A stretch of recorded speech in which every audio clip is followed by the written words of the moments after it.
Communists in Southeast Asia get a quick measure of American reaction to overt aggression. Viet Cong guerrillas leave wreckage, suffering, and death in the wake of coordinated sneak attacks on 3 U.S. installations in South Vietnam. Attacks Washington regards as the most serious test of wills since the Gulf of Tonkin attack last August. A failure to respond would be taken as a sign of weakness or defeatism. Mortar and infantry assaults in the dark of night leave barracks as well as helicopters and light aircraft in rubble. There is clear, though secret, evidence that the raids were planned with the active support of North Vietnam. 126 Americans are wounded, 79 seriously, and 8 are killed.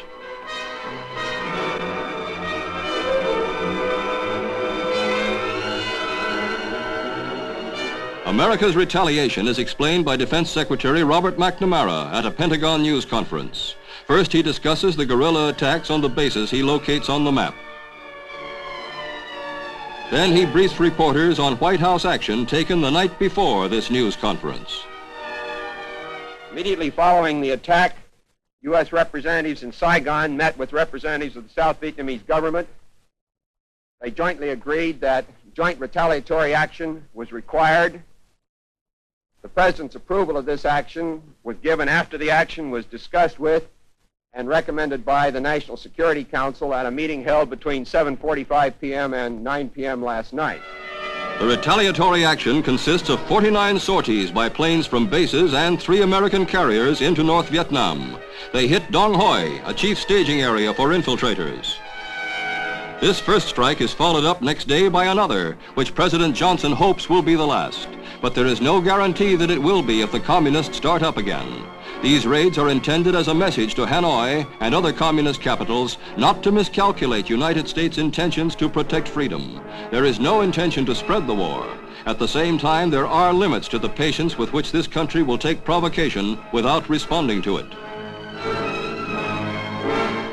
The second day's attacks against the North Vietnamese are made by South Vietnam troops in non-jet planes. They are against other staging areas just north of the border, which had been missed on the original sorties because of heavy clouds. Escorted by 4 American jet bombers, they accomplish 70% destruction of their targets.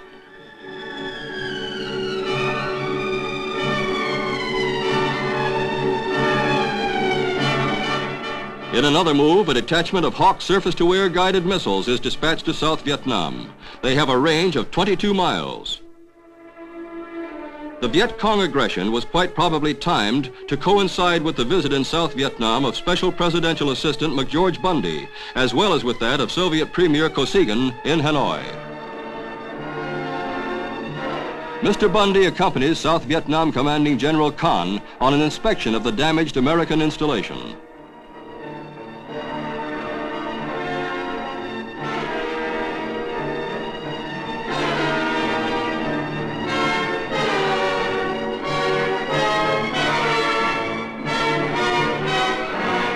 Mr. Bundy also visits wounded Americans in the hospital. U.S. military and civilian dependents in this country, who number over 1,800, are to be flown out.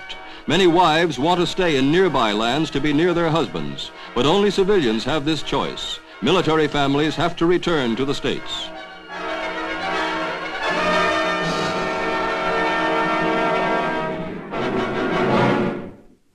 Mr. Bundy, too, returns to the States to give the President, and then right afterwards the country, a first-hand report on conditions in South Vietnam. He speaks to the press optimistically of the basic patriotism of the Buddhist and other factions that have been so bitterly feuding with one another. We had an opportunity to talk frankly and freely with them. They again emphasized the overriding importance in South Vietnam of the contest against the communists. They emphasized, as the political leaders had done, the importance and their own dedication to, the importance of and their dedication to the task of forming a stable and effective political society under a stable and effective government in that country, a view which, of course, we share. And I think it's fair to say that the Americans in Vietnam are in very good heart and are prepared to continue even against this kind of danger and this kind of sneak attack.